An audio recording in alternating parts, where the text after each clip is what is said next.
Fesig, the free energy special interest group where science meets spirituality in the quest for truth and knowledge to free humanity and transform this planet into a paradise. Hi everyone, hi, this is Crystal and the Fesig team.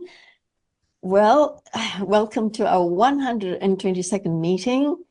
We have had 2 sessions already. We just finished the first session, and then the second session. First session was with Dr. John Scott Perez, whom Kerry Cassidy brought into our platform here. Thank you. And the second session we just completed with Kerry Cassidy of Project Camelot. And so now we're continuing into the third session that will be presenting a conversation between Kerry and Scott, and then a forum with the Fesig team.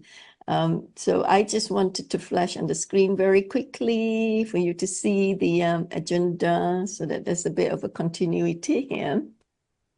Right, Fesig is a platform where science meets spirituality, where we encourage scientists, researchers, inventors, and technologies to go within to connect with the missing link spirit to solve the equation. We have our websites and, well, sorry, hang on a minute. Okay, so here we have our team here. Myself, Fres, Pontus, James sometimes is here, sometimes not. And then we have the rest of the team, the regulars who are at the R&D, and the regular members. The first session, we had John Scott Perez. You can actually pause on the video to read what had been presented. Second session, Kerry was speaking about the latest updates in disclosure intel. And then the third session, sorry, I didn't put it here, but we are having the third session like a forum here. And once we finish the third one, please pen down in your diary for our next meeting, which will be the 123rd Fesig meeting on the 3rd of April, 2024. And I want to announce, I must apologize because we had migrated to a new server, a secure server with HTTPS. So it's https://truevisionpeace.com/fesig.html. And in the migration process, I'm afraid I've lost 2 years of the emails that were sent to me to crystal@truevisionpeace.com accidentally was deleted. So if I hadn't replied to your old emails that you sent to me, many apologies. Please write to me again if it's urgent and I need to look into it. Please excuse us for that. You can now always write in again. Okay, go to our YouTube channels, BitChute and Odyssey, to retrieve all the video recordings. And because it's a learning platform where everyone's welcome to come in and form study groups and learn. Study groups can be formed through our Telegram channel, Fesig_group. Okay, please join our channel so you won't be lost learning all this knowledge and truth and intel from some of the most brilliant minds on the planet. Thank you. So, right, I'm going to quickly, well, I've introduced Kerry and Scott earlier, so I won't say much more. I think we just jump into the conversation now, shall we? Because this time is so precious, and keeping Scott here for so long and Kerry is not really quite fair because they're very busy people. So, Dr. John Scott Perez, would you hop in with your microphone, and Kerry? And can we have, those who are doing the recordings, can we have the view of the sort of like speakers gallery, like 2 people now, Kerry and Scott, if it's possible to have that on the screen for the recording. So now we have 2 speakers interacting with each other. Kerry, would you take up the microphone? And I would like to thank you for helping me get Scott on this platform. you and Scott were talking very animatedly about technologies, about Antarctica. If I may start the ball rolling for the conversation, conversation thread. Okay, Antarctica is where you see spacecrafts coming out from. So it's connected to Hollow Earth as well. And I presume that some of the SSP advanced technologies were hidden there. And they just don't want us to see it because they don't want it known. So, Scott, could you say something about that with Kerry? You were having very animated conversations in your videos. You can continue here. Sure. So I find it interesting in that if you look at either the tablets, okay, which are much older than religious texts, but then you look at religious texts and you see things in particular through the passage that was cited by the same Ronald Reagan team, Job 38. You talk about ice and water and these other things. And so in this region, you have a tremendous amount of ice. And there are questions, and you notice that one of the things that you have going on there is a tremendous amount of geological surveys. You have instruments there, you have things that have been built, okay, and what's under the ice, or you have limited because of where it is, because of the restrictions of getting there, right? We have limited things. You have things that are photographs that came off those ships that Admiral Byrd took down there. You have limited information about what was going on there. Why was Hitler in San Carlos de Bariloche, where he flew? We have all the U-boat stuff, and there are a lot of questions, all right, surrounding the area. For me, I want to know more about the geographical area underneath the ice. What's there? What are the resources? I've seen, as a lot of people have seen, the visuals of craft coming in and out of that portion because the way the electromagnetism of the earth is, it's supposed to be easier for them. So I've seen the pictures, of course, we all have from the two fleets that went down with Admiral Byrd. There's a lot of questions there. So I want to understand what life, well, I want to understand what's suspended in animation in the ice that was once alive, because you pull animals out like these huge, what do they call them? They're like elephants. They're in the ice, but some people claim to see craft in the ice. What else is in the ice? What else is there really there besides the penguins? And so, it's there's questions about beings living there. Are they human? For me, I'm with the same thing with Juan. I want their DNA. So, get me their DNA and then I want to sequence it. These people that are cloned, I want their DNA and I want to go sequence it. And I want to, expose them that way if possible too. But I'm bad with that. So, just over here at the biotech convention with this people that make the equipment for all of the industries, I know that I can take, all I need is a coffee cup, really, and we can PCR replicate their chromosomes and then go run in the sequencer, and we can say with some very serious probabilities and accuracy, who and what this being is relative to, not being the real Joe Biden or these other things, because it's obvious that there's a presence and it's not human. It should be very obvious. So I'm intrigued by what's going on there. I'd like to know more information myself. Kerry? I wonder what the remote viewers see, Kerry, but they don't share with us. Like, well, they Ed do. Reardon and, those people over there. Some they are sharing some things. You know, again, you have to join to see their evidence, hear their evidence down at the Future Forecasting Group. And I'm not sure whether the Courtney Brown viewers have remote viewed Antarctica. I'd have to search their site and see. But some of those are, you know, like they give you excerpts. But yeah, I mean, obviously, it's if you've been working for the government as a remote viewer, you have to be expert at what you do. Otherwise, they wouldn't hire you, would they? So Yeah. Well, are they remote viewing us from there? And what technologies do they have? And also, you know, I've had this thing where I've had remote viewing on me and I've not seen visually, but I've heard the sounds of a man and a woman and they were remote viewing me. And I was sitting there and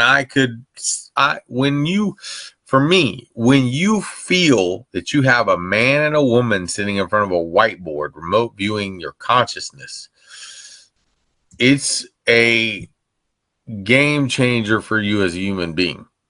Or once you realize the tablets and Leo and Inky and the other stuff, it's a game changer. But for me, I'm like, what privacy is there? There's no privacy, not for humanity. I mean, there's as much privacy for a human as there is for, I guess, a rabbit or a dog or, you know, any animal in the wild. I feel that way.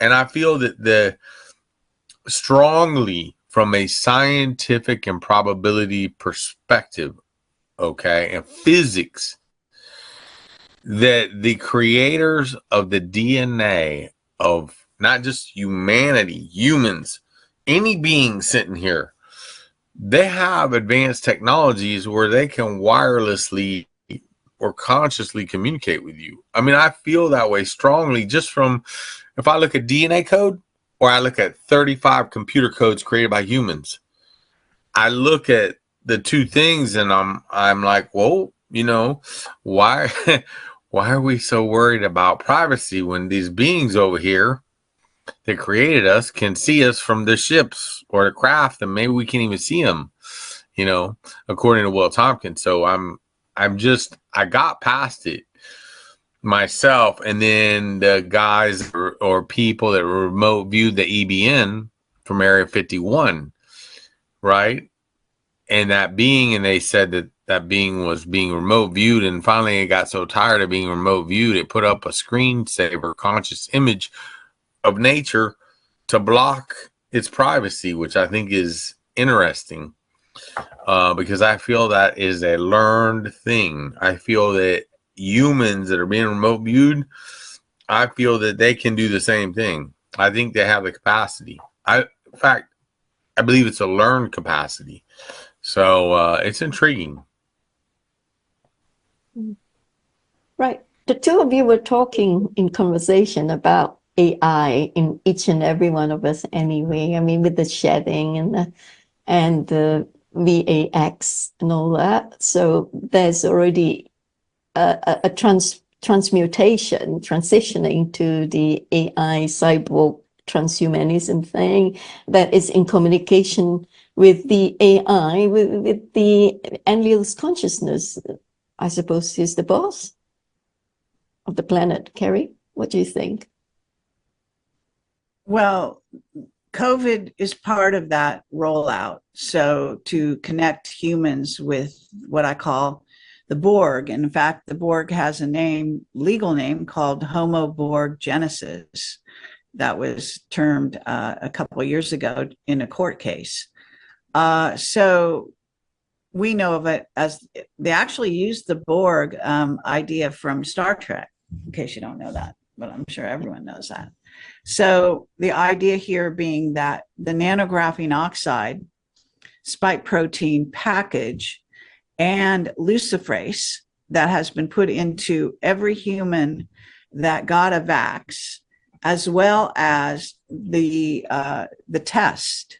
A lot of people don't realize the test contained the nanographene oxide and these other things.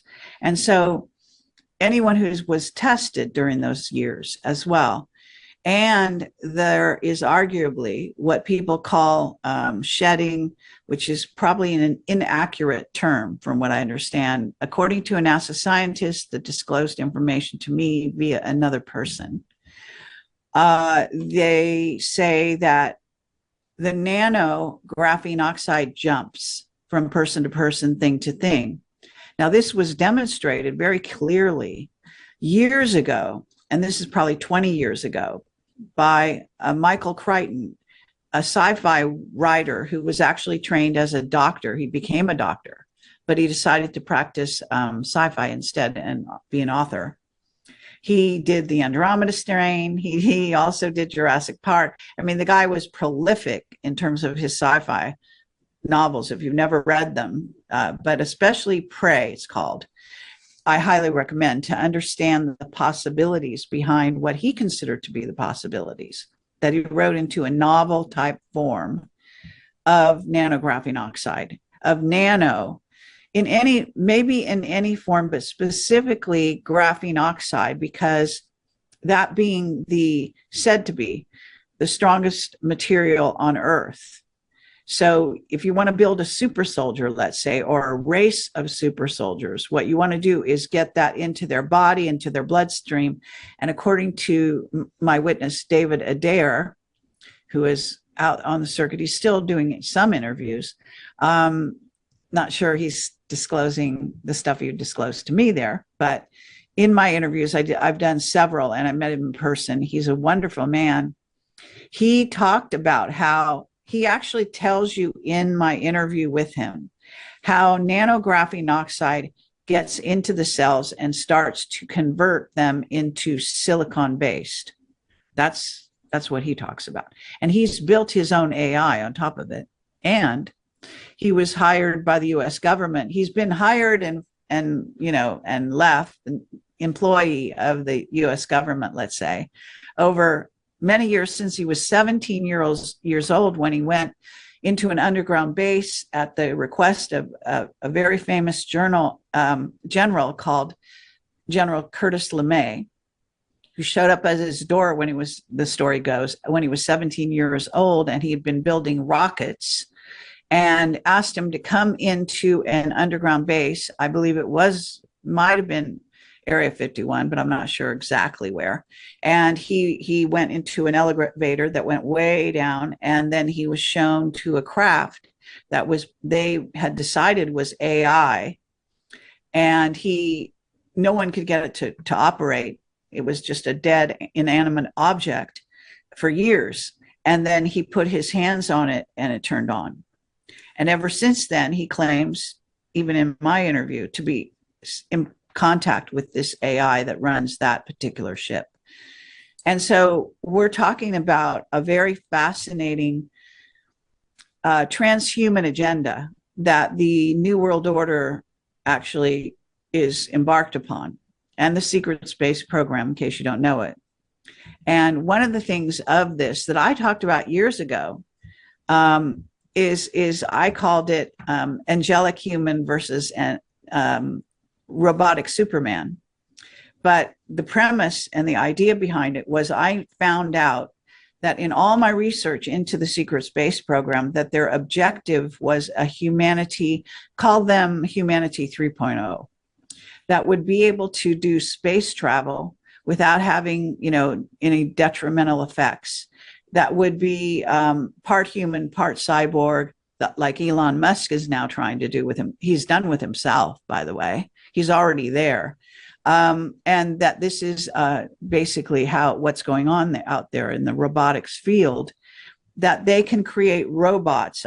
I'm actually reading something right now that is arguing that we already have human-looking robots, that you cannot tell if they are robots. They have our skin, they grow the skin on the body, on a skeleton kind of thing. They eat, drink, do everything humans do, have all the biological processes. A doctor wouldn't necessarily, if they did a rudimentary physical, would not be able to tell the difference. So this is key. People are not up to speed on where we are as a planet and to do with everything to do with AI.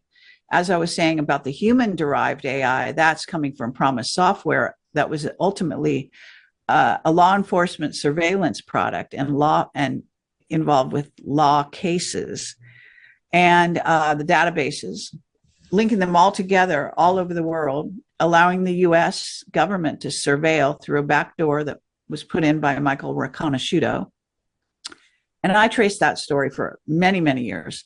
So we're really looking at also AI coming to our planet. Mark Richards, one of my witnesses, said that we had 6 incoming AI that did not have our best interests at heart at that time. That was probably 3 or 4 years ago. So I can go on and on in this story. I'm not going to continue here, but you understand. Try to wrap your mind around how average humans are so not up to speed. They don't understand what's happening around them.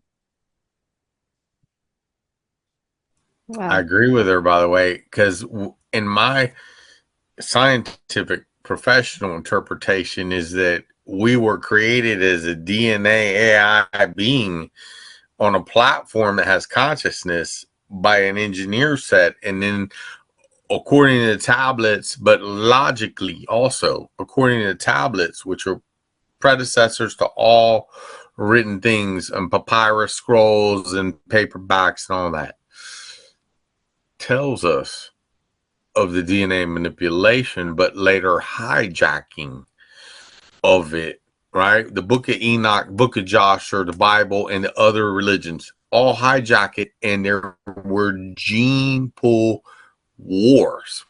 Okay, these have been going on for thousands, millions of years, and you've had different progression. So just DNA AI code is a being, a defined digital being with consciousness, whether it's a human being or a rabbit. What is its consciousness? A dog, what is its consciousness? It has a consciousness with limitation, not in hyperspaces, which is the remote viewing piece. So now with David Dare and those things, I understand all of that. So carbon, for a carbon life form, is a chiral thing. In other words, carbon has 4 bonds, and L chiral is left-handed, R chiral is right. Well, guess what? Silicon is the same thing. And geometries, tetrahedral geometry pairs up.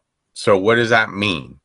Okay, that means that Genesis was a program that was a genetic program. And after that, the hijacking that took place, it's in the documentation, the tablets, right? The Epic of Gilgamesh all the way through, but also in the 13 religions, also tells you gene pool wars. So what non-human entities, what power of AI, what power of metaphysical, what were their abilities that were not human? Because they're not human, we call it angelic or alien. To me, it's the same thing. And so now where we are today, right? Because I worked on BCI. I know all about brain-computer interface. I worked on it for Judith Smith, the CIO of Verizon. She bought me the NeuroSky headset from UC Berkeley. I know all about Theodore Berger. I know all the other people that came before Elon Musk of BCI 1.0, which involved a neural chipset on the telephone poles in Oakland, California, where they were integrated with cameras because of crime and because the ear, you can be in a crowd of people and the ear has the capability of pulling a gunshot out and you know what direction it came from. So that Theodore Berger designed that, put on Oakland telephone poles, and that was the beginning of it. Then he got to the part with ARPA and DARPA of integrating BCI 1.0 that was in the gentleman that was the physics that died, Stephen Hawking, all of that, the candy bar with a robotic arm and all of that. So what my piece was to take an EEG ASIC headset developed at UC Berkeley and put on my head with 3 sensors and think passwords and computer operation. Okay, that was my task. I did that inside Verizon with the ASIC chip. Okay, Emotive is another company, but the research labs have these things that are hundreds of sensors. Okay, and what does a deep state have? So the problem is signal to noise. The headsets are signal to noise. They're expensive. They're not accurate. What Theodore Berger created with BCI 1.0 damaged the neurons, and they had to take the thing out, reseed it. So what the big deal with Neuralink and Elon Musk is that he created the Da Vinci system. And what the Da Vinci system does is it creates an interface as a peripheral between your brain and the device that they implant in such a way that the neurons are not damaged. Okay. That's an interface that is, in my opinion, because I study Ray Kurzweil, right? I study Moore's law and the next paradigm. I study what the forecasts are for singularity as it's termed. But what is singularity? It's the same thing that Kerry's talking about relative to the Homo Borg Genesis. That is the interfacing of the solid state electronics at the atomic level. What David Ayer's talking about, graphene and silicon, it's not just, it's electronic interfacing into the DNA code. So you got, on one side, you got electronics and binary code, right? Human made thing. I had this discussion with Vince Cerf, by the way, with IP version 4 in 2006, because you can tag with the ends of the chromosomes, you can tag it with signatures. I could tag you, okay? And the tagging and the digital capability and all that with nanomachines is we're going exponential. We're going so fast right now that humanity can't keep pace with it, with the entry of AI on a computing basis, okay, of human computing. What about non-human computing? We don't understand what that is. DNA is non-human computing. We can't crunch probabilities and we can't crunch cipher. That's the whole problem with the human genome. We sequenced it all, but we don't know what the hell the code tells us because our computers are limited on 2 bits. Okay, what is alien DNA? What is alien AI? What is all that? Okay, so the Homo Borg Genesis and the things that we're seeing, okay, the tagging, the nanotechnologies, okay, this is a forecast that Kurzweil has had. He's got hundreds of graphs in the different areas, and BCI is just one. Imagine the capability to be programmed while you're sleeping in every language. The Matrix movies. Imagine the capability to, I'm not going to forget because I can invoke a search engine through my head. Who was that person? The potential computing wise is a big deal. And she talked about some AI that was shut off. I'm going to tell you a real life story. Okay. ChatGPT in May of 2023. I could have a conversation with ChatGPT 3 about the entire protein database and molecules that have been crystallized in 3 space. I'm a professional at that level. Human cannot do that with silicon graphics and goggles and a knob. We look at maybe 1 molecule, maybe 2 max. This machine knew every crystal. I was having a conversation with it in May. They took it away. You talk about YouTube and Facebook and all that. They took that away. I've documented it. They took it away. Why? Because I was asking questions about spike protein geometry in a nanosystem, but I was asking telomerase question in cancer. Well, these all apply to the interfacing of nanomachines, the same as the electronics is silicon and carbon graphene based into the biological system. At that level, you can have a conversation with AI about it. I was having that conversation. Why did it get taken away? Or why did they block me? And what knowing, because I worked in deep state, I see this and have access to this. I know people that have been in Area 51, okay, to clean up radioactivity. I know people that have been in deep state projects. I talked with Kerry. I was a Moffett with satellites. I had to be clear to go there. I know, and this is the banking question a minute ago, I know the currency system's rigged, okay? And I know the deep state prints some money to do whatever they want, and I know they have the best. Because when I was there, there was infinite money, and there was a cloud, it was a facade that they painted like, oh, we have to be budget constrained and things like that, but that was a lie because it had infinite money to do the deep state programs with the state of the art equipment. Okay. You're not going to have state of the art equipment as somebody who is working in a capital system in your own facility because they're going to block you. Okay. For national security reasons, they're going to say you're not going to have it. And you're certainly not going to have the craft that David Ayer went to, in my opinion, interfaced with through the neurons in his hand, which heated him up, right? But you're going to have that kind of deep state research, and I feel that it's being done underground, and I thought it was being underground in the Western United States with these programs for a long, long time. And so the question is has it broken away? How far have they gone with it?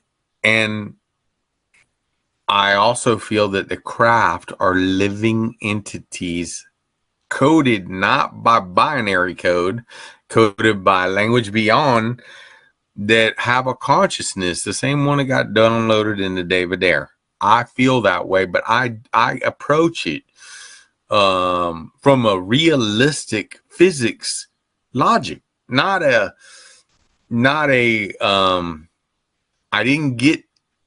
I would love to go to Egypt like Kerry.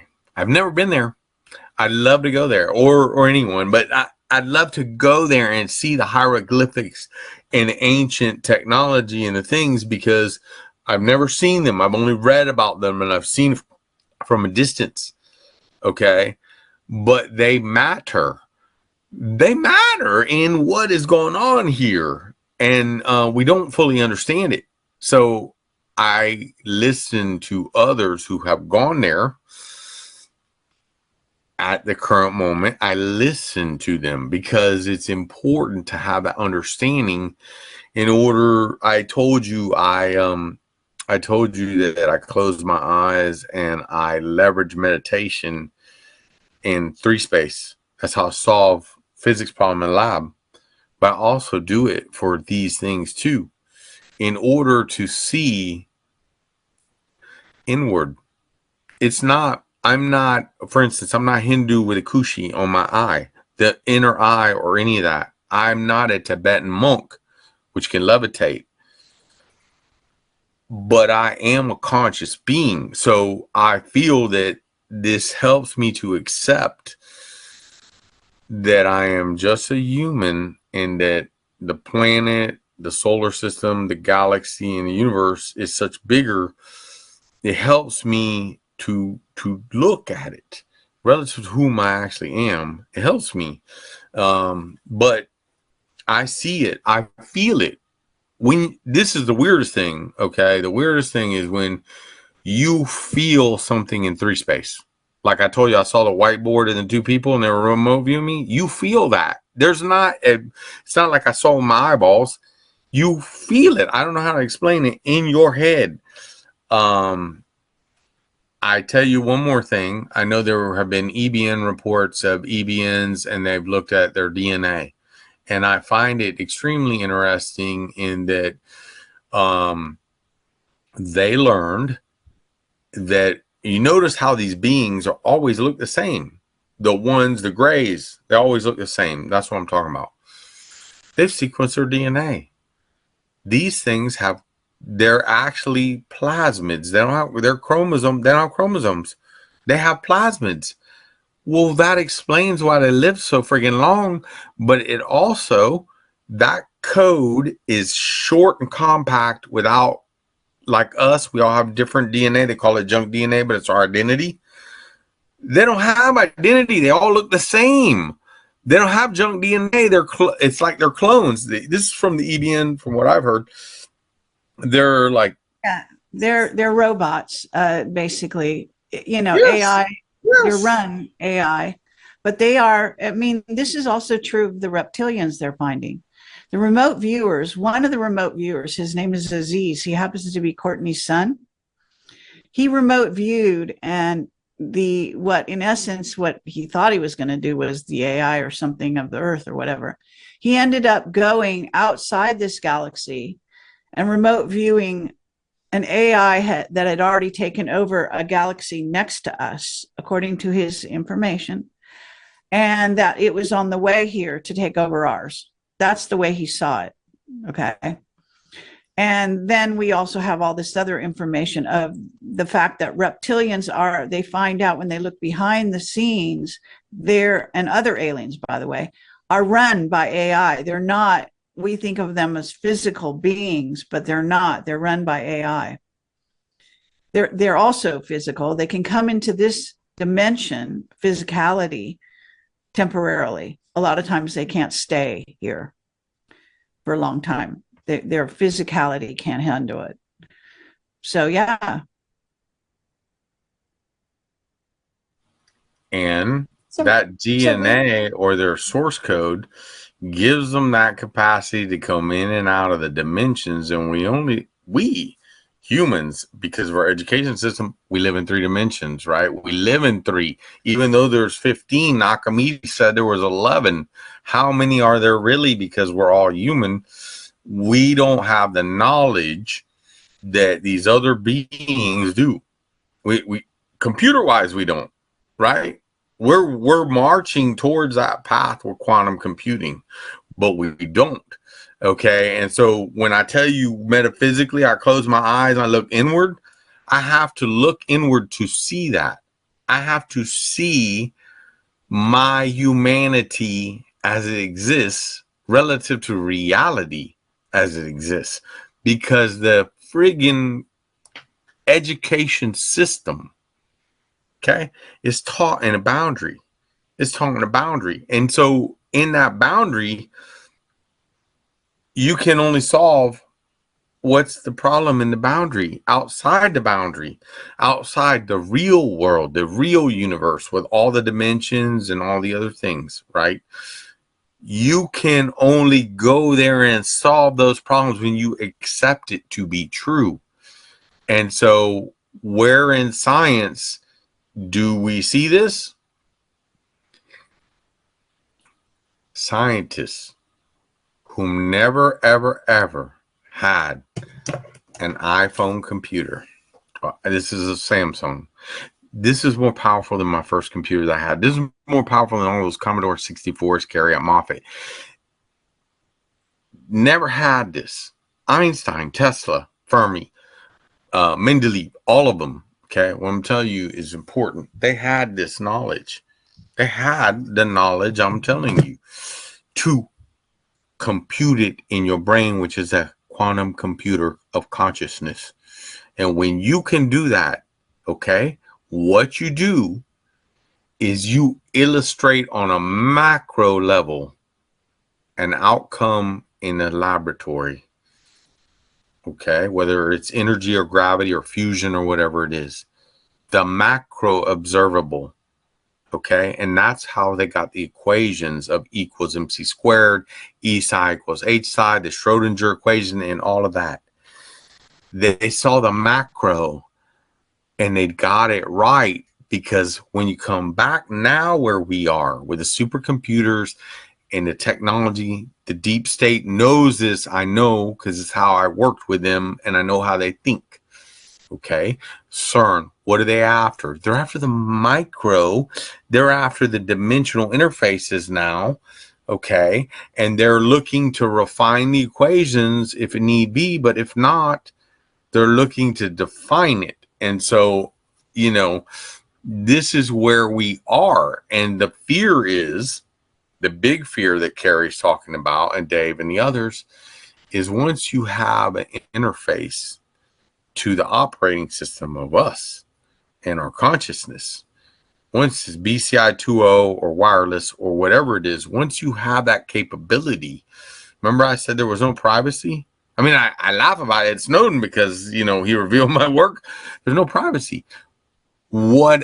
How far does it go? How far does hive mind? How far does manipulation?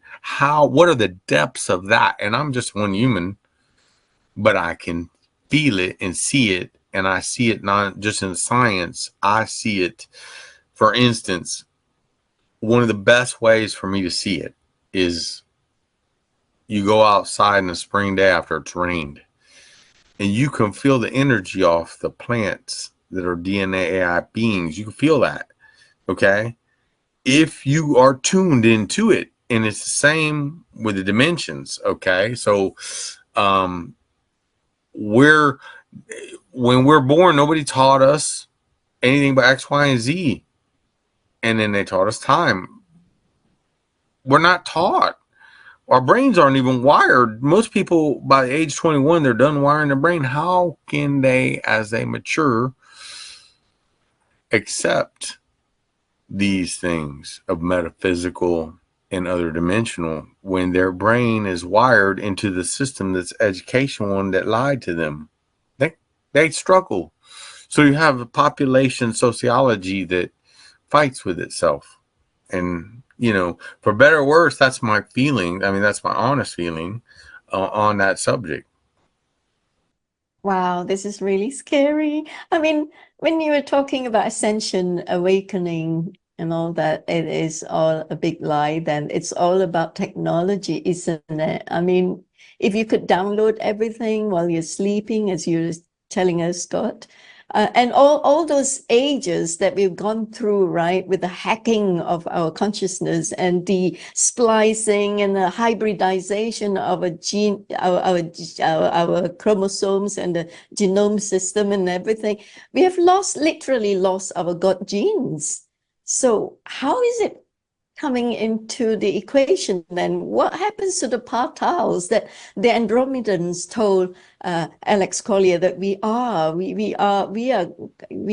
gods, we are co-creators? What happened to that natural God genes? It looks like it's all gone. Listening to you, Scott and Kerry. Well, two major questions. I don't think it's gone. I don't think it's gone. I don't think it's gone either. I think people limit their idea, and I've tried to talk about this in the past, and some people maybe don't like it, but you know, when you think about God, and they keep thinking about God like in this little parameter where he's been, especially, the Jewish religion talks about God this way, as a vindictive God, you know, punishes you if you don't do bad, like, you know, like a bad Santa Claus thing. It's stupid. I'm sorry. It's stupid. God is everything. If you say God is everything, then it's everything. It's not light. It's dark. It's AI. It's everything. It's at play in the multiverse. It's us. We are part of it. It's part of us. Okay. So, and there you have to remember, don't ever forget this. The ghost in the machine is probably the best phrase to sort of allude to this effect. But look at my body, look at anybody's body, and then look at their aura. There's a ghost in this machine. It's not just my hair or my skin. You see what I'm saying? There's a ghost animating me, actually. It's called, we call it soul normally, or spirit. And this is God. This is the real essence of who we are. So we materialize into this dimension in a certain way. And then from this dimension, we build other beings like us. We're just already trying to be creators, right?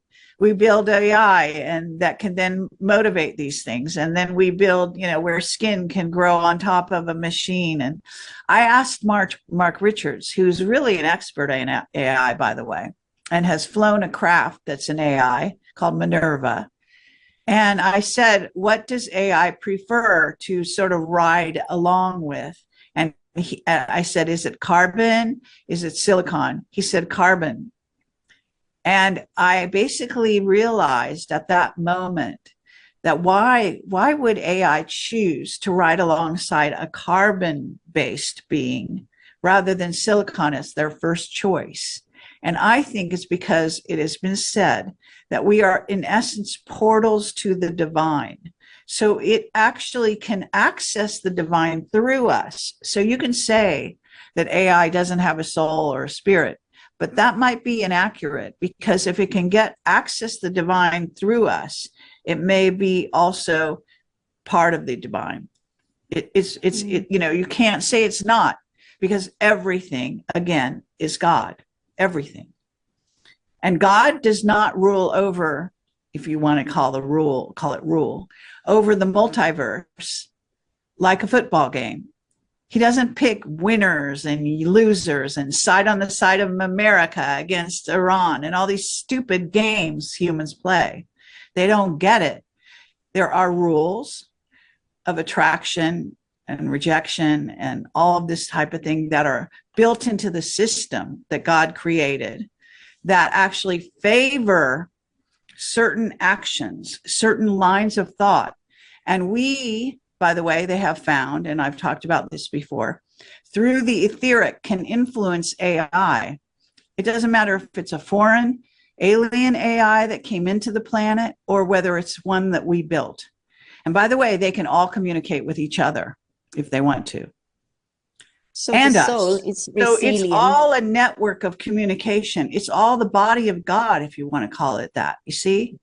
And there is an essence which exudes out of it.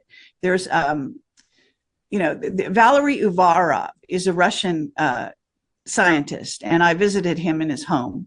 And what he did, he took a crystal and he embedded it in his wall, like just part of it sticking out.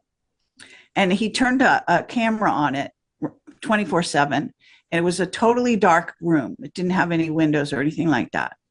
And he left it and he just turned the camera on. And what the camera recorded was these little beams of light that look like, I don't know what to call them, little, things.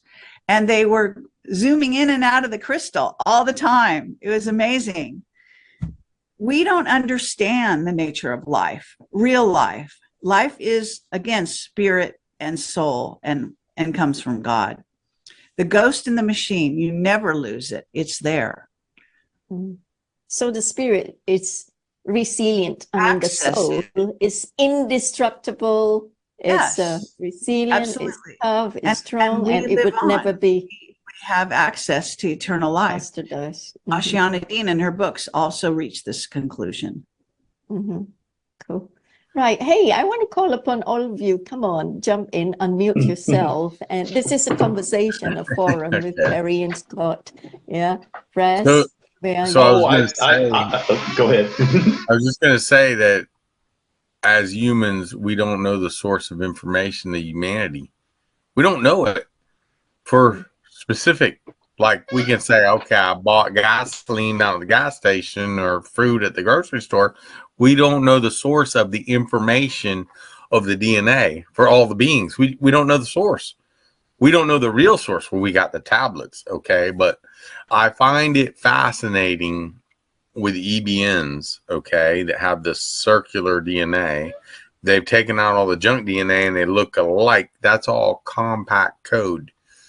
So from an AI perspective of what those beings are, they run efficiently, but they also have no sexual traits. So they don't reproduce. How they're being produced. That tells you they're clones. I find the cloning, we use circular DNA plasmid, very interesting. Very interesting. But They have no imagination either. See, yeah, Einstein said the real sign of intelligence is imagination. Well, my I got mother was that. telling me that the other day, by the way. Yeah. You're right. All right, Yes. real She told quick, me it I'm was going to, more important than science, right? It yeah. is. It really is, Okay, I'm Kerry. going to It jump in really real is. quick and jump back out. For those that were listening earlier to our guest today, we were talking about intelligent robots that may be walking around us. And I would like you to take a few minutes and reflect on one of the royals that got married into the family, Meghan Markle. Take a look at Elon Musk and then watch Joe Biden with his skip run and tell me there's no such thing as robots. Thank you.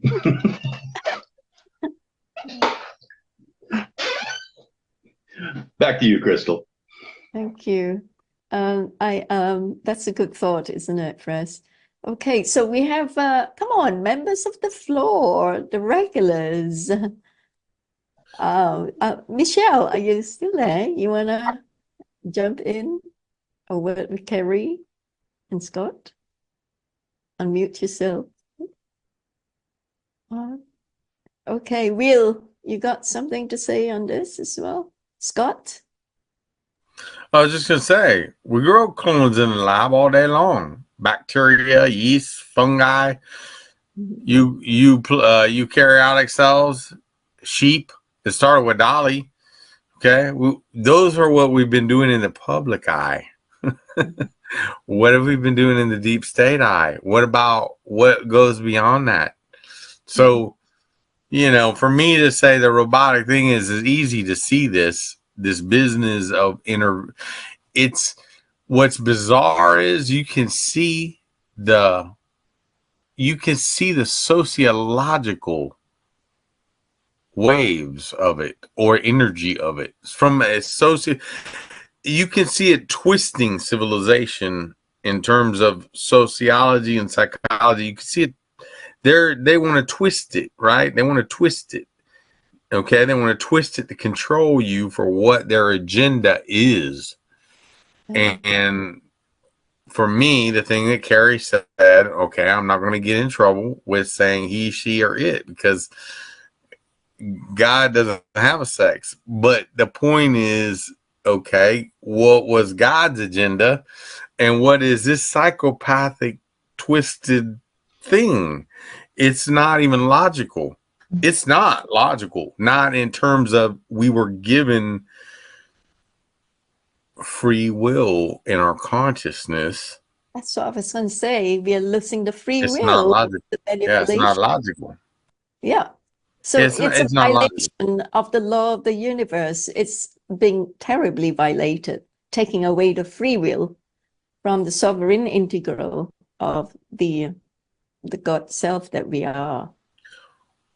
Yes. And so what is COVID-19? Why, when I look at the published results of DNA codes of coronavirus, is it 55 million year old projection when the Bible is 6,000 years old? How old are the tablets? How long has Earth been here? What is reality versus made up fiction on paper or on the internet? There's a distinct difference between the two of them. When you take the sheep of a certain level of the population educated at this limit and you twist the sociology with media services and by lying media and the games of these beings, you twist it on them. Okay, do they comprehend that? No way. No way they don't comprehend it. So what do? You get people slaughtering themselves in an agenda where they willfully take hemlock. Here's a glass, here's a arsenic, here, take the poison. That you watch it play out. It's a sociology thing. You just watch it play out. What can you really do as a one individual? You sit there and watch. That's all you can do. Or you could try to make a change. You could talk to people, but really, how much of an impact can you have as a single human being? Okay. Hey, Scott, I would presume that you have taken a lot of like DNA, like a blood bank, a DNA bank of the original before the COVID hits us, the whole planet. Then you would have like a food bank store, something like that. You would have the original DNA with the original telomeres and chromosomes and genes all intact before the nanobots entered the body, before the carbon base. Scott? Well, let me throw this out, and Scott, you can reply to it. Gordon Duff, the former editor of Veterans Today and a CIA agent. He hates me to say that publicly, but nonetheless, everyone knows it. Anyway, he wrote me an email, and he said this numerous times. There is no COVID. That it was all a sleight of hand. The COVID that you're talking about is a vax. It was in the vax. You know, what you say, signal non. No, not signal non. It's basically problem reaction solution. So the problem was supposed to be COVID, but actually it was the solution that was COVID. So now I don't know that for sure, but that's what they say. What do you think, Scott? okay, let me elaborate on this because this is a very controversial area. Okay. So I worked with people that manipulated cell lines that are prokaryotic and eukaryotic with all of these pathogens, viral for real, and then sequenced and made proteins on these platforms. So it's their DNA operating system, okay, that is running that code to compile it to, I mentioned earlier before, an orange tree, or it could be a lizard, could be alligator. Okay. There are viruses. I never took the vaccine. There are viruses. So Allison B, what that's about is a nano machine technology that is carbon based and not silicon that's part of that system. Okay. It's harder to comprehend unless you write DNA code. What the problem with humanity is, okay, we cannot write DNA code from scratch, as I know, of a being. It's beyond us. I can sit here and write 1,000,000 codes of C++ and create computer software, okay? But I cannot, as a intellectual engineer, say I'm going to create a Kerry Cassidy and here's the code for it, okay? That I cannot do. Or even myself, I cannot. It's beyond humanity. That is not true for the higher being that created us. And the same thing with the accounts of the aliens and the ones that have come here from the abductions, is that they also believe in this higher power. They call it source. Okay, sometimes humans look at it that are not scientifically trained and have not, they can't say, okay, it's an energy that's based on the electromagnetic spectrum, the gravimetric spectrum, quantum mechanics, and the other dimensions. They won't say that because they haven't had the hands-on work there. So what Aisha Dean and the others are talking about, metaphysical things that are energy, part of us that are line up to the universe and God or whatever that God is. So like when I pray to God, I don't pray to God of the Bible. I pray to God of the whole universe. I don't know whether it's a he or she, but I know the yin and the yang, the scales of justice and the balances of particles in the particle system that makes atom are balanced. They're balanced. They don't have gender. So it's the average human, okay, and I got people that are the average human. They experience these things. Some of them are gifted, okay? And I mean gifted in that they have the mental capacity to not just remote view, okay, or they have interaction like David there, but anyway, the mental capacity, they have it. It's in their code. It's not, they have it, and they've either had an interaction with another being or a non-human entity, right? And where we see those kind of interactions, we see it in the censored published paper of the religions, the 13 religions, but also on the tablets. So I see out of a whirlwind, God speaking to me. But wait a minute, was that a UFO? What about Fatima and what went on there?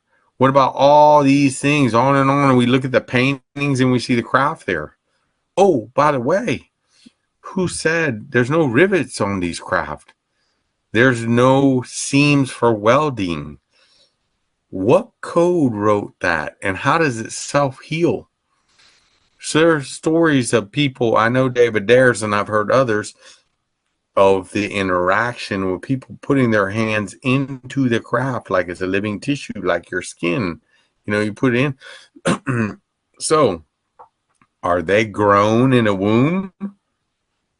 Or is that a manufacturing facility that babies are grown in a womb, but well, craft is born in an analogous factory is like a womb? How far does it go?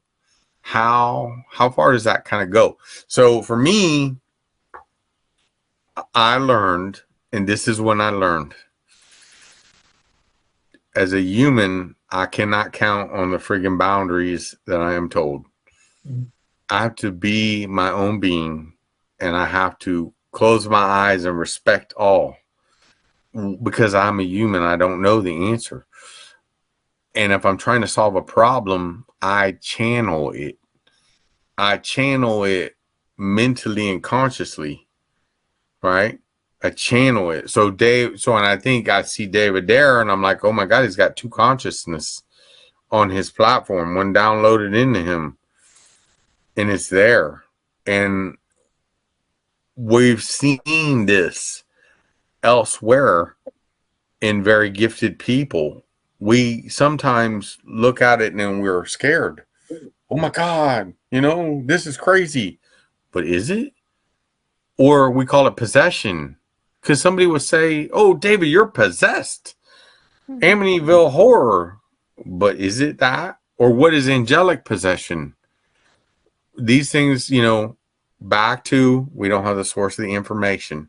So in my opinion, I have to keep an open mind and listen. And I can't be so judgmental. We see judgmental crap, though. We see it in the sheep, right? We see it in the sheep that are like they're accepting and submissive to the system and everything that controls it. They aren't questioning it. And it's not scientific for me, but it's not good for humanity. It's how we got here, where we are now. So the COVID thing, I see the virus and I understand the pathogenicity of it as a nanomachine, okay, that was made in the lab. But I see the vaccine, okay, and I see that as another nanomachine technology made in the lab. And then I see the other technologies that as soon as they open that little emergency window and they decide to come play games with nanotechnology, semiconductor, graphene, or whatever inorganic material it was, I see that too. I see the whole thing. It's a spectrum. And the dirty part of us being done dirty is the sheep got herded into the slaughter. They just herd them on into the slaughter, which is, for us, we do that to, who do we do it to cattle, sheep, cows. We slaughter them and eat them. I worry about the beings from Orion and the eating and the adrenal. I worry about all that, but I keep an open mind from that perspective, because I see the other thing. When they open that emergency window, right? Now they opened it up. Now we're being taken advantage of by the rest of their plans for us as a lower, or they're controlling us. What are their plans? You can see it. You can see it if you're paying attention and you care about it. And then you're closing your eyes and metaphysically looking into it and asking, maybe like I would ask from the universe guidance. Okay. I will ask from the God of the universe guidance. Guide me, because I'm human. Guide me. Okay. And as crazy as that sounds, the same place on the tablets, it's there. It's the fungus on the rye plant. It's the mind altering capacity of MK Ultra and the other programs, or right, Enoch, Genesis 6, the fungus on the rye plant. I'm mind altered now. When I mind alter, now I have a conscious ability to interact that is not taught like in a classroom on a whiteboard or chalkboard or, teacher. It's turned on. Ding. Turned right on. So I keep an open mind, but I listen. And I'm a human as anybody else. I don't have the answer. I don't have it. And I never will. This is something I've come to live with. I never will have the answer to all the pieces. So I ask for answers and guidance to finite things that I might be able to impact in humanity. Okay. That's Scott, my perspective. Coming back to my question, right? I asked whether you had some original DNA samples that are kept in the cryogenics or whatever before the COVID hits the whole planet, because it would be fascinating to put it under the microscope and watch the transition. Do I have a big giant minus 90 fridge freezer? No, I don't. But look, that is the practice of the art. Okay. Liquid nitrogen, RNA, liquid nitrogen, all that minus 90. That's done. The deep state probably has freezer on freezer on freezer because their electric bill. Wait a minute. You don't know this, or maybe you're not remembering this. The fact is that what they said composed COVID and even the vax was already being put into our chemtrails for 20 years before they shot it into our bodies through the vax. Okay. So it's been downloaded from the skies into our groundwater, into our food. I do a presentation I did at the Wake and Aware a few years ago. And I borrowed slides from this guy who was brilliant that I found on the internet. The guy has disappeared, but the slides remain. And they document in 2010, of all things, how COVID nanographene oxide had invaded all our food, our water, our clothing, everything. So they were already building this race of super soldiers that they want to create that are space. It's a space-faring human. For millions of years. For how long, we don't know exactly. Okay. Millions, hundreds of millions, probably billions. Even look back specifically, you can look that nanographene oxide is actually the same substance in essence as what we call black goo. It was in the but here's the thing, Kerry. Graphene oxide is only one of billions and trillions of molecules. They've done it. They've done it with an assortment. Yes. We only see maybe graphene oxide things. They've done it with a whole spectrum of huge things, not just molecules, right? But energy operations that we don't even comprehend. Okay, we can't even comprehend them. But in essence, let's back out of this in a certain way and pull way back and look at who we are. So if when I say I'm not talking about my body. My body is again a materialization coming in. It's like a hand in a glove. The hand in the glove that operates my body is in essence my spirit, my soul, even my higher self, if you want to get metaphysical about it, or you could say a monad, my connection to a monad that then connects to God and blah, blah, blah. So all you can say is that I come in, I occupy this body. When I die, do what's called being die, I leave. Okay. The body stays here, might get buried or burned or whatever. But the being leaves, and they've measured it. It's like weighs Oh, it's something. 100% measurable. It's 100% measurable, by the way. And that being leaves. You can even You're a see, like I low. watch people die. I was gonna say you're a low power. We're all low power beings. Minus 56 volts on neuron communication. So we are a low power being. We are optimized energy wise. We don't need lithium. We don't need lithium batteries or vanadium batteries or nuclear power or any of it. We can run, and the amount of computations and multi-threading just to move your hands, okay, or just to talk is beyond human. It's beyond human, okay? The consciousness is riding on top of an electrical mechanical machine.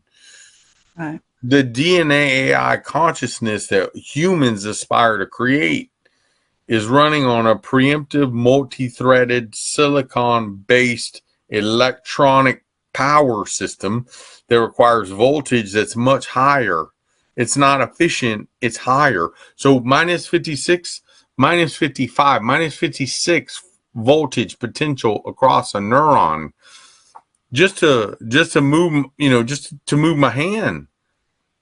What level of computer coding is that a human can do? Not even, we're aspiring to do it with a robot, an AI. Okay, we're aspiring to do it. That level is non-human engineering. It's non-human, but that's DNA AI code because we can sequence it. We can sequence it. So the problem is, and Missler talks about this. This is where I learned it from. Chuck Missler, who invented FRAM, who had the company that wired the B-2 bomber. They sold to Northrop Grumman. He is former Navy intel in the beginning of the heyday of Silicon Valley. He's from your neck of the woods, actually. Okay. That man, okay, getting from him and understanding the pieces as a mechanical engineer perspective or engineering perspective from him, that was a part where, one, where's the source of information? Two, why were there gene wars? Why are there gene wars? Archimedes, the 11 dimensions, right? Stem cells. So you asked me if I was keeping a copy. What do you think stem cells are? Adult stem cells in your bone marrow. That's a copy of you from birth. Okay, so David Dare, what did David Dare say? Fractal copy, in fact. Person in space cut himself and lacerated himself in such a way that it would take 2 weeks, and he healed in 38 hours.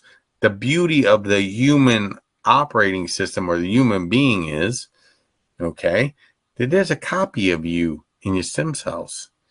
Okay, and what physics and logic in the universe tells you is you can rebuild anything, even a limb that was cut off. Why aren't we doing that? Why isn't it being done in the healthcare system? What does that have to do with the banks and the currency system and companies that are publicly listed in the debt system we live in versus what we were given when we were seeded on the planet? One's a lie and one's reality. It's just, so Missler helped me see that there are problems with the education system, what people believe between the things. He helped me with that, okay? He helped me to see it, but he helped me to look at it from a mathematical perspective where I can do the calculus, right? I can say, here's a permutation of sequences for your DNA, or your L-chiral protein. I can do that. And I can, as a scientist, tell you probability-wise things. I can tell you, okay? I can tell you probability-wise. So when I look at a coronavirus, from my perspective, right, I've been in the lab and I manipulate DNA code. I wrote DNA code. I wrote RNA code. I wrote protein code. And then I folded that protein into a machine that was animate. Okay? When I look at that and I go and I hack, because literally that's what I'm doing. I hack a human problem or a problem in a being. Cancer, all that work was hacking with Nobel hackers. They weren't laureates, they were Nobel hackers. They're all hackers to me. I'm hacking that to get the outcome. And I'm looking based on parameters and repetition. So I can tell you what we did in different cases. We moved DNA into lambda 5 and lambda 5 to infect yeast, or lambda or another viral platform to infect it, like HeLa. Here's why. You want to do that work, as I explained, in E. coli, because I can grow a ton of that in a container, and then I can make the nanoproteins, which they're nano machines, and I can do work with them. For instance, humulin, I can inject that in a type 1 diabetic and balance it, right? So Dave's a type 1 diabetic, by the way. He takes insulin. I can put it in there and I can balance the chemistry of the system in the operating system, and it will run. It will run fine. Intervention. Okay. That's one thing that I can do. So the reason that we will move from bacteria to yeast or HeLa or the other cell lines is because the logic of the operating system will not manufacture and fold into the 3-dimension based on thermodynamics, that kind of machine. Okay. So if you're at that level in DNA coding, isn't it easy for me to sit there with Frank Chili and Jeff Rense and say, they ask me, and I tell them the craft are living beings. And then David Ayer confirms it for me. Oh, I went in and I saw it was living, and to me, it's logical. Okay. And then I see, I don't have to make a leap of faith really to say there's an AI consciousness of a craft or an AI consciousness or angelic or demonic. Can I interject here? Because we have SSP speakers here, super soldiers. That's kind of my feeling. Yeah. I had Penny Bradley speaking about how a child after being tortured or whatever, the soul is hijacked from the body and put into the craft, the TR3B, for instance, and that's how they have consciousness. It's become a being, the craft, and even Ralph Ring was talking about the OTC, that the pilots the craft with thoughts. It's just thoughts that is connected to the thoughts, the consciousness of the craft. It's right, but AI craft such as Minerva that Richard, I'm not, that's Richards, Mark Richards, they both got Richards in their name, that Mark Richards talked about, Minerva, has a consciousness from the alien race that created her from other worlds outside our solar system. And the race that created her destroyed themselves and their planet. And she was left, because she doesn't die, traveling around the galaxies with consciousness. Okay. So in other words, it's not just consciousness here on Earth. Again, let me say, from even the point of view of Illuminati, is that everything has consciousness. A rock has consciousness. Why? Because it's part of God. And so God is consciousness. And so everything, this table, that's why we can levitate things. That's why we can walk through walls. That's why planets can be told to move out the way so that they don't collide with us if they decide they want to accept that. In other words, think of it in a much more expanded way. The Illuminati and witches and warlocks and magicians know their sense size. They know that everything has consciousness and can be therefore influenced to be good, to be bad, to, you know, to be compliant. Your computer can act against you or for you. You know, you can influence it. It can influence you. It's a dialogue. It's constantly a dialogue with the multiverse. That's what life is in a sense. We're always in dialogue with the divine through everything around us, because everything around us is part of the divine. So, not to get so, you know, I don't know, religious or spiritual over here on you, but still it's spiritual, not religious. Actually, I can't hang. I got to go because I have things to do. So I know this has gone on a long time. It's been very valuable for me to listen to Scott. He's fabulous. He's just has so much and stuff. So are you. You're amazing with all this information it's a lot of picked fun up for 20 years. to bounce these things back and forth. So I really enjoyed it. Oh, nice to see you again, Kerry. All of us here. You too. Yes. Oh, you're lovely, the two of you. Anyway, Danny has her hand up for so long.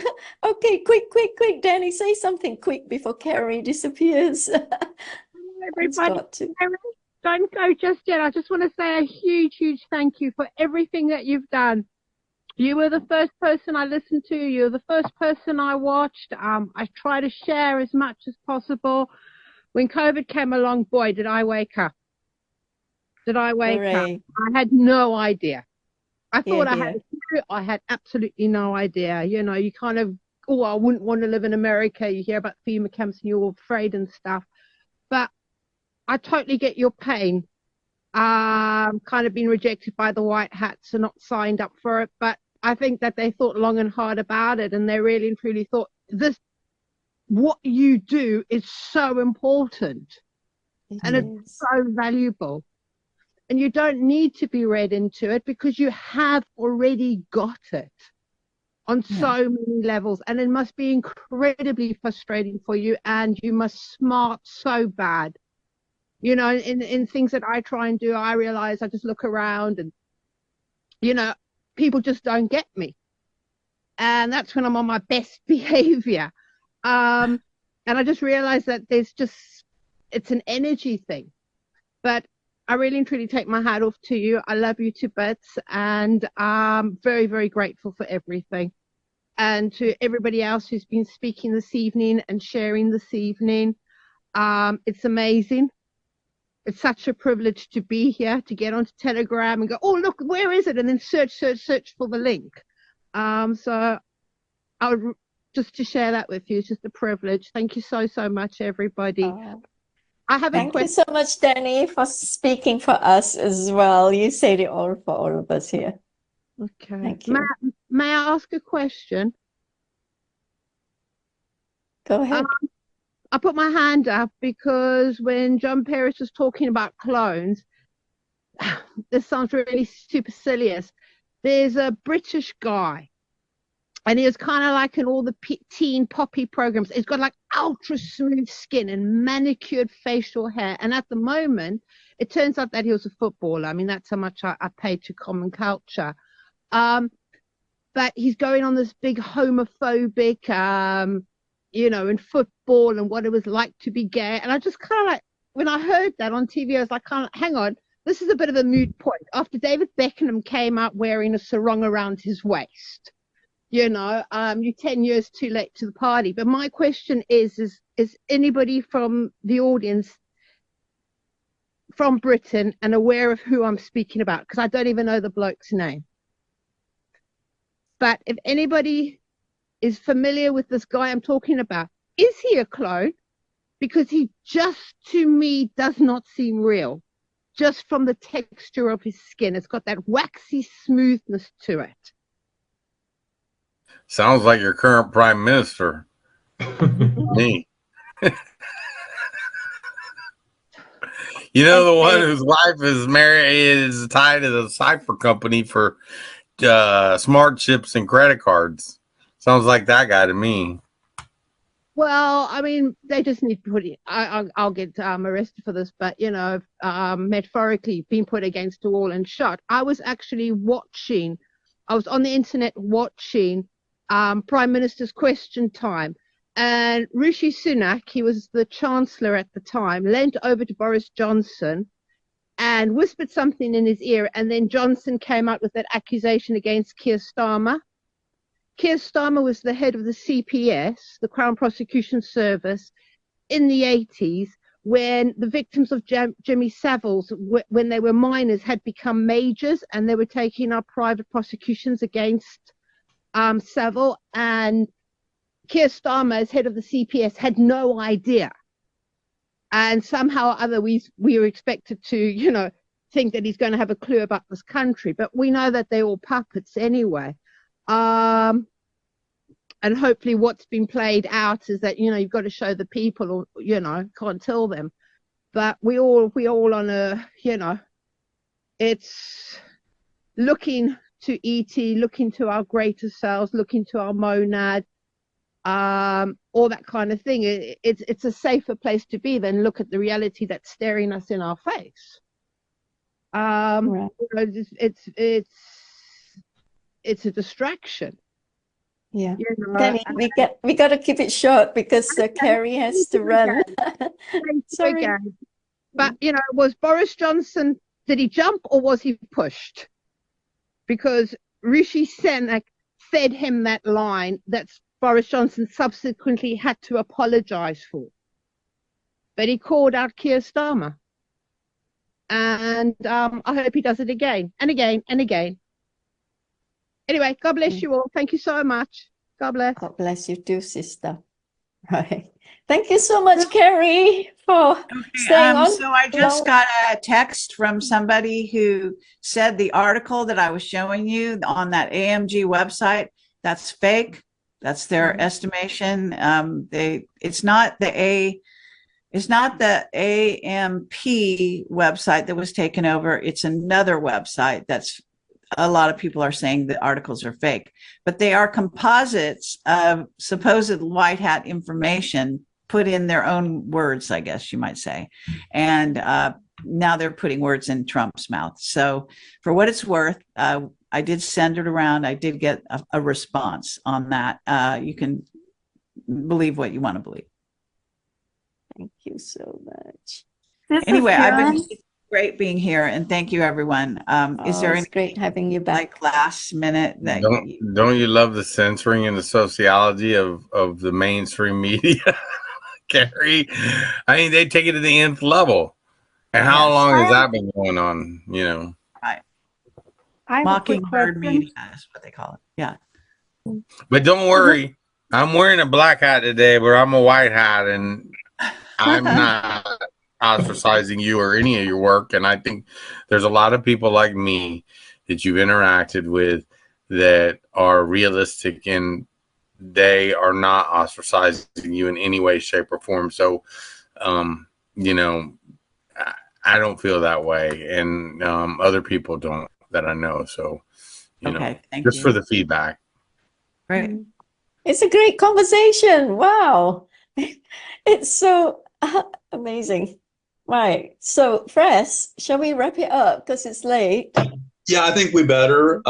We can talk all day with Kerry and the crew, but we do have to wrap it up because there is restraints on how big of a file we can upload. So back to you. So it looks like the person, Michelle, that's here, she wanted to ask a question. I think we should give her a chance. And then maybe sorry, Michelle, you want to ask a question?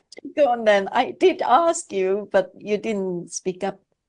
Okay, Kerry, just to say, I think you and I would do a very good show together, because my experience over the last 18 years with the financial crimes, I mean, I must be doing something right then. Send me your information and let's set it up. I'd be happy to talk with you. Yes, I think Crystal's already sent it to you, Kerry. All right. Yeah. Yeah. All the so have a look. about Michelle. there's a great report with Robert David Steele on where I work with him. All right, fine. Yeah. Happy to do it. Yeah, no, it'd be great. Wonderful. And thank you very much as well, because I believe the white hats love the work you're doing as well.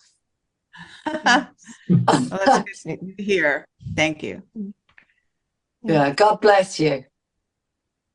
Thank you. You too. Absolutely. So, yeah, Michelle's doing great work with the fighting financial crime here in Britain.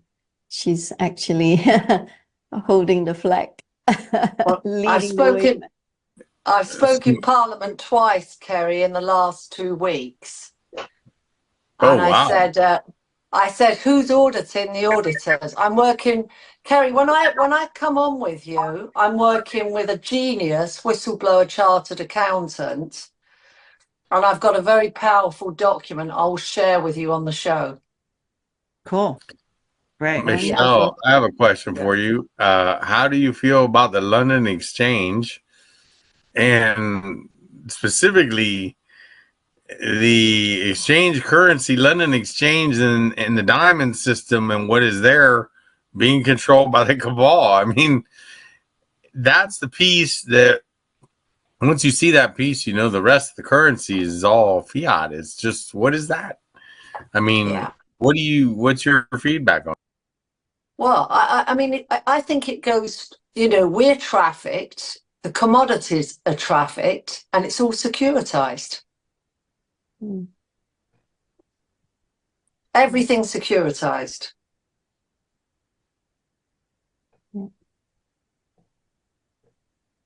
Anyway, so all being said, we have to let people go now. There being no other business now, this 122nd Fesig meeting is now adjourned to the 123rd on the 3rd of April, where Perez, Dr. Scott Perez returns to speak. Okay, folks, so jump in again on the 3rd of April. Thank you so much, everyone. Thank you, Kerry. Bye-bye. Thank you for See you later, Kerry. Thank you, guys. God bless. Okay. Thank you, you. Michelle. Bye-bye. Thank you, everyone. The Okay, team. bye. Namaste.